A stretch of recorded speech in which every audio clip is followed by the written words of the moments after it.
बिस्मिल्लाहिर्रहमानिर्रहीम अस्सलाम वालेकुम। Welcome to our course of civil engineering and society. और इस कोर्स में जो है ना हमारा जो लास्ट टॉपिक है infrastructure impact on country economy.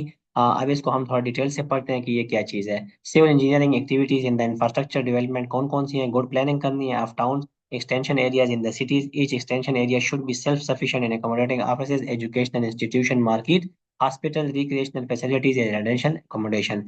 अगर आपने गुड प्लानिंग करनी है और या किसी सिटीज को एक्सटेंशन देनी है, तो हर एक्सटेंशन एरिया में जो है, जिस तरह हमने कहा है कि प्रॉपर उसमें जो है ना ऑफिस होने चाहिए, उसमें एजुकेशनल फैसिलिटीज होनी चाहिए, उसमें हॉस्पिटल्स होने चाहिए, उसमें मार्केट्स होने चाहिए, उसमें बच्चों के लिए रिक्रिएशनल फैसिलिटीज होनी चाहिए और रेजिडेंशियल एकोमोडेशन होनी चाहिए। तो तब जाके आपकी जो है ना ये एक अच्छा टाउन बनेगा। और उसके लिए आपने फिर प्रॉपरली जो है ना प्लान करना है इसको।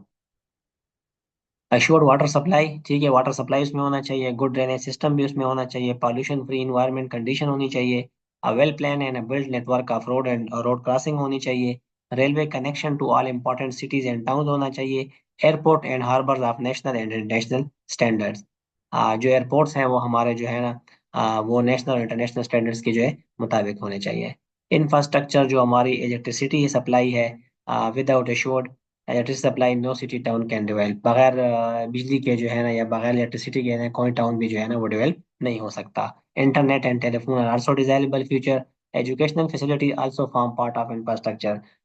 इन अ बीइंग हानेस्ट, इसका सबसे मेन मकसद ये है कि जब भी आप कोई टाउनशिप बनाते हैं या जो भी बनाते हैं उसमें सारी फैसिलिटीज जो कि हम इसे वेट फैसिलिटी जो हम इसे जो हमारी यूटिलिटीज होती हैं या फैसिलिटीज होती हैं वो सब इसमें होनी चाहिए, जो कि इंसान की बेसिक नीड है। रोड इंसान का बेसिक नीड है। हॉस्पिटलाइजेशन बेसिक नीड है। एजुकेशन बेसिक नीड है। वाटर बेसिक नीड है। सैनिटरी जो है हमारी बेसिक नीड है। ये सारी नीड जो है ना वो इसमें, इलेक्ट्रिसिटी हमारी बेसिक नीड है। ठीक है। और आजकल इंटरनेट और टेलीफोन जो है ना वो तो आपको पता है कि वो हमारी जो है ना एक बेसिक नीड बन गई है। Proximity of good primary and secondary school to residential area desirable. और अच्छे स्कूल जो हैं वो प्राइमरी हो, सेकेंडरी हो, हायर सेकेंडरी हो, वो होने चाहिए। इसके अलावा अगर उसमें सिटी के अंदर जो है ना कॉलेज वगैरह या प्रोफेशनल एजुकेशन यूनिवर्सिटी वगैरह हो तो वो भी और भी अच्छी बात है। टाउन में बाज़ टाउन होते हैं जिसमें जो है ना यूनिवर्सिटी के लिए जगह बनाई जाती है। छोटी सी यूनिवर्सिटी बने, प्राइवेट भी हो सकती है, गवर्नमेंट बिल्डिंग भी छोटी सी हो सकती है। नेक्स्ट हम good health care facilities necessity, जिस तरह हेल्थ फैसिलिटीज का है, प्राइमरी हेल्थ सेंटर होने चाहिए, RHC होनी चाहिए, ठीक है, स्पेशलाइज हॉस्पिटल और doctor as to desirable infrastructure, और डॉक्टर वहाँ पे उसमें डॉक्टर वो भी होने चाहिए। तो ये इसका अब इफेक्ट इसका क्या होगा अगर हम इतनी फैसिलिटीज प्रोवाइड कर रहे हैं। Connecting producing centre to marketing place minimise exploitation of producing producers by middleman. imports and export became easy and as a result of which whole world becomes a village। तो इसका ये कि अगर हमारे पास road अच्छे होंगे, connection होगा, तो इससे ये होगा कि हमारी इंपोर्ट एक्सपोर्ट जो है ना एक एक्सेसिबल होगा। दूसरा, अगर हम हॉस्पिटल जाते हैं, फॉर एग्जांपल कोई टाउनशिप से बाहर हॉस्पिटल या कोई बड़े हॉस्पिटल जाना चाहे, तो रोड अगर हमारे वो हो तो हमारे एक्सेसिबिलिटी और मोबिलिटी का इशू जो है वो हमें नहीं होगा। Improve irrigation facilities enhances agriculture production and hence produce as well as consumer are benefited. अगर हमारे पास इरीगेशन फैसिलिटीज अच्छी होगी, इम्प्रूव होगी, तो हम खुद भी वहाँ पे जो है ना प्रोडक्ट्स जो है ना प्रोड्यूस कर सकते हैं और जिससे हमें फायदा होगा। और उसको हम जो है ना मार्केट में जो है ना जाके बेच भी सकते हैं, सेल आउट भी कर सकते हैं, जिससे जो है ना हमें फिर भी फायदा होगा इन केस ऑफ कैश। और अगर हम खुद यूज करते हैं तो फिर भी हमें बेनिफिट होता है in in terms of cash. Infrastructure facilities develop scope for number of industry and create job opportunities. अगर इंफ्रास्ट्रक्चर स्कूल बनता है, बिल्डिंग बनती है, जो भी इंफ्रास्ट्रक्चर या जो ब्रिज वगैरह जो भी बनती है, तो lot of number of engineer जो है ना उस पर डिप्लाइज होते हैं। और वो जो है इसलिए वो जो है ना नंबर ऑफ अपॉर्चुनिटीज जो है ना वो क्रिएट करता है। Improved education and healthcare give rise to skill and healthy workforce.